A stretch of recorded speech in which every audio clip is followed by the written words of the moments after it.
First of all, just want to take a second to acknowledge Simone and Lavelle Sr., um, Delana, uh, Darren and Brandon, Brenda and Mike Hollins,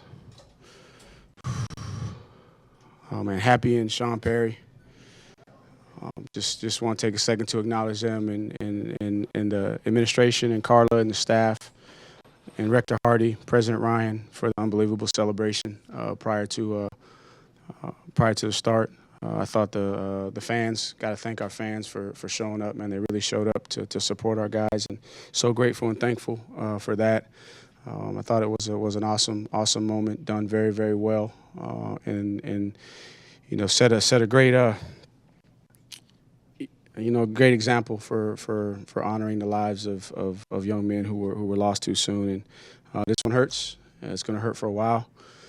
Got a football team in there that battled really hard for the last 10 months to get to this point. And do they deserve to win? I believe so, because of the people that they are and what they've been through. But unfortunately, the game of football, it's not a game of deserve. It's about what you earn. And today, unfortunately, we didn't make enough plays. We weren't a disciplined enough football team to win. But we'll respond. But I still believe that the young men laid it on the line and celebrated the lives of Lavelle, Devin, and Deshaun the best way that a football player knows how, to just leave it on the field. So, man, I love those three young men. Miss them daily. My heart goes out to their families because of just the devastation that they live with on a daily basis. But a lot of people to thank, and hopefully I didn't miss anybody. But there were a lot of people that were involved in the ceremony, and I thought it was done very, very well. I thank the other head coaches at the university for showing up in support of our football team. So. I'm good. Coach, obviously in a game like this, I don't know if you've ever been a part of something with this many emotional ebbs and flows in terms of within the football game itself. How difficult was it after having all of the momentum and playing so well, going into the lightning delay beyond your control, obviously, but did you see difficulty in trying to execute as you guys came back into the extra session or finish in the fourth quarter, rather? That's a challenging situation to manage because you don't know how long it is. And so you're trying to get the guys refueled, rested. You want them to stay locked in, so you're trying to keep them off their phones and keep them focused, but you don't know how long you're going to be in there with the delay. But, we're not going to use that as an excuse. We had our opportunity, as I told the team, in the locker room. We had our opportunities on the field, and we didn't make enough of the plays that we needed to make. And hats off to Coach Cinetti and JMU, great program for winning the game, and their kids played hard and they battled. But when we look at it, there were some opportunities where we could have taken more advantage of the momentum swings in the game, and we didn't quite do it. Last couple of things for Coach Elliott. Offensively, from what you saw in the fourth quarter, in terms of obviously JMU scores the 2 touchdowns, but you weren't able to put points on the board. What did you see? I know you haven't watched the tape, but that you saw offensively. We weren't able to establish the run, and then with the pressures, there were a couple times, took some chances, and they had a good call, and you're hoping that your quarterback can make you right, but it's a young guy in there, and he's got to learn on the job with on-the-job training. But we couldn't establish a run to stay ahead of the chains, and when we're not staying ahead of the chains, it's very difficult to convert, long yardage. And then we had the penalties there, at the end, that when we tried to get some momentum, it called it back. Final thing, Coach, you referenced your true freshman quarterback, who at one point we talked at halftime was 11 of 12, 172 yards in the first half. I'm not sure if he finished with over 400 yards. He's a young guy, so you mentioned mistakes, but overall, the situation he was put in, your thoughts on his performance? Yeah, tough situation, but he was prepared. He was ready.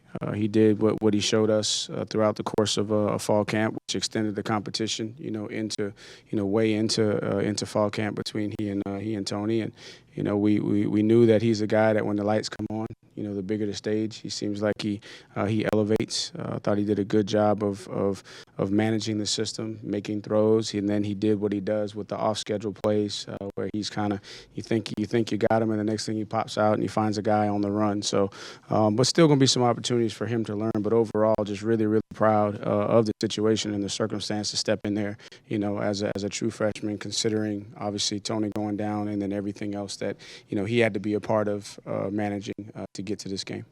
We'll go Jeff and Greg. You and the whole program of the university invested so much in this weekend, in this game. What do you tell the players after a game like this? You got 10 games left, obviously. So, man, we're gonna hurt for the night, and then we're gonna get up in the morning. We're gonna get ready for Maryland. I mean, that's the mindset that I'm trying to establish within the program. And what I told them, prior to the game is that this is a defining moment, right? This is an opportunity where we take the next step to having a true, consistent winning mindset and not, winning when it's convenient, winning when, you're playing a lesser opponent. But, every day you wake up, you have that winning mindset. Every day you practice with that winning mindset, and you're not necessarily playing to a scoreboard, but you're playing to a standard. And that's, there's going to be a lot to learn in this loss, and we know, and it hurts. And there's a lot of young people in that locker room that are hurting, and it's my job to teach them how to process that hurt. But what I told them is, hey, we had our opportunities, right? We got to go earn victory. Nobody's going to give us anything, right? We have to earn victory, and we earn it every day in practice. We earn it every day going to class. We earn it every day in everything that we do, so that when you're in a four-quarter ball game, every play matters. And so we still got, some work to do there collectively, right? And what I told them is we're only going to be as good as our total commitment and our collective commitment as a team and as a program. So if we got one guy in there that doesn't have the same level of belief as everybody else, then we're only going to be as good as the 99 out of 100, right? And my job is to make sure that I figure out, who are the guys that may not be to that point, and then figure out how do I get them up to the level where everybody is, so we can be consistent across the board and take advantage of opportunities like we had today. The explosive plays you got today from Kobe, from Malik, is that personnel and having a couple of guys that are capable of doing it? Is it guys knowing the offense a little better? Is it a little bit of Calandria? How do you? Yeah, I think it's a combination of a lot of things. I think the play that you saw with Kobe, man, Calandria is flushed in the pocket, right? So we have a breakdown in protection that forces him to have to flush the pocket, and then he doesn't panic. He keeps his eyes down the field. He finds Kobe. So it's a combination of two of those guys. So we weren't great in protection, and then the quarterback found a way to erase it and make it right. And then you see a couple plays Malik went up and got. The ball's not perfect ball placement, but he found a way to go up and get it. And so that's what a team does, right? That's what, when guys have cohesion and chemistry, they're able to make each other right. So I think it's a combination of the individuals. I think it's a combination of the situation, and then also a better understanding of what we're trying to do. Go Mike and then in the back. Yeah, Tony, considering how well Calandria played today, what are your thoughts going forward at that position? And is that an open battle? Do you not lose your job for an injury? How do you approach that? My approach is that you don't lose your job for an injury, right? But it gives us a tremendous amount of confidence, in Calandria, and we'll assess Tony, see where he is. Today he was available in an emergency situation, so I anticipate that by the time we get ready to roll out next week, he should be back ready to go. But don't quote me on that yet. I got to wait to see what the doctor says. But my approach has been you don't lose it, but we're going to need both of them, to be honest with you. And I think that just competition is great, right? I think healthy competition is really, really good because it makes each other better, and then it helps our football team in case. I mean, it's a long season. We got 10 more football games, and we're gonna play some physical football games, and so we got to do a good job of balancing that competition. But we'll assess, see where Tony is, and then figure that out as we go through the week. One, you emotionally, just I saw you pregame families and stuff. How do you keep that together while you're trying to coach? And the other part is, how proud are you of Mike Collins? So I'll talk about Mike first. I mean, he's a walking miracle, and I'm going to say that every time I get asked about him. For him to be able to play today, I don't think people understand just the magnitude of him to be able to take the field.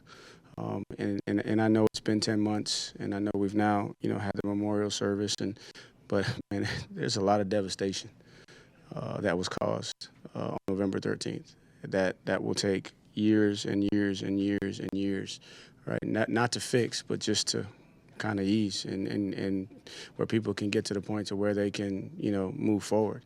And for him to be able to play the way that I've seen him persevere and push through on the practice field day in and day out, and to play, not just play, but to play at a high level. And that just is a testament to his internal fortitude, who he is as a person, how much belief he has.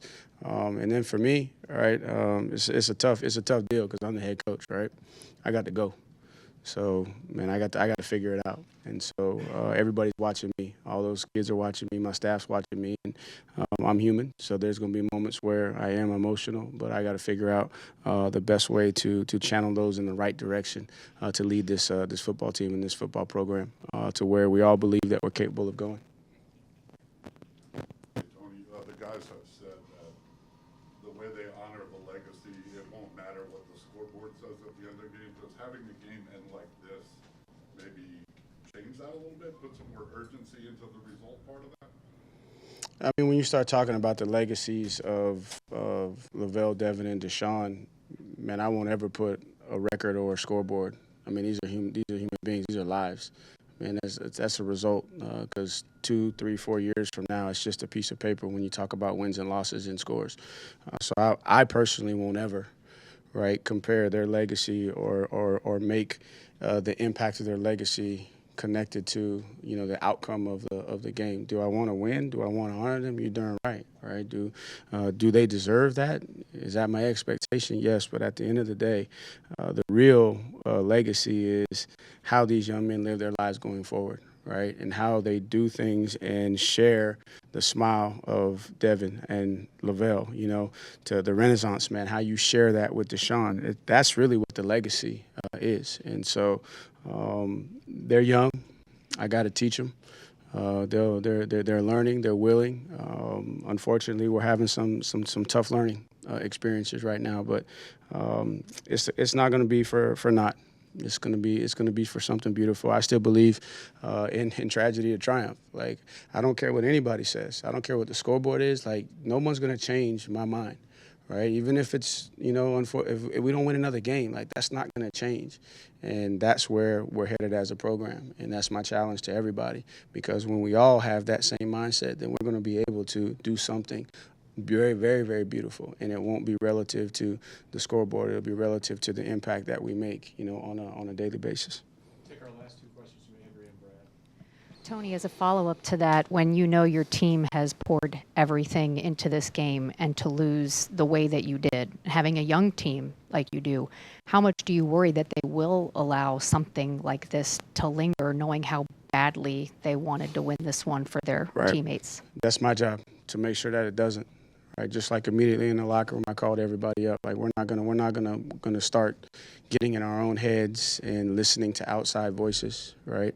Because what's the reality? And the reality is, we win the football game. Then what? Tomorrow morning we wake up and we got to go get ready for Maryland, right? And so your responsibility as a player is to pour everything you have into every game. Like, football is different than a lot of other sports. We only get 12 opportunities a year. We practice all year long for 12 opportunities. Every one of them is important. Every one of them is special. And you have a responsibility to your teammates to pour everything that you have into every single game. And you're not doing it just because you want to win. You're doing it because you love the man next to you. And so that's why, going back to the last question, if they can look in the mirror and say, you know what, I laid it on the line, then you know what, I honor the legacy of my brothers the right way. And unfortunately, the score didn't go our way, but it will in due time. And then there's going to be times when you do win, and then you can say, you know what, I got a lot of work to do to improve. So it's that delicate balance, but it's my job to make sure that the staff and the players, they don't stop believing. I'm not going to stop believing, and I don't want people around me who don't want to believe. Last question with Brad. Tony, last year your offense had some struggles. Yep. Looks, today pretty good piece of information put out there, right? Last year your defense was pretty solid. some really rough spots today. What would you attribute what you saw defensively from your Yeah. squad today? I mean, that's the thing and I was raised this way and brought up this way in coaching that, touchdowns don't carry over from the previous year. Tackles don't carry over from the previous year. You got to do it every single day. And, until we tackle better, we're going to have, the results that we're having. Until we, everybody's in unison up front with the five guys, at times, or the receivers in the right place. And until we do those things, we're going to. So every team is different. They got to earn their own right, so to speak, right? So last year is last year. We're not the same.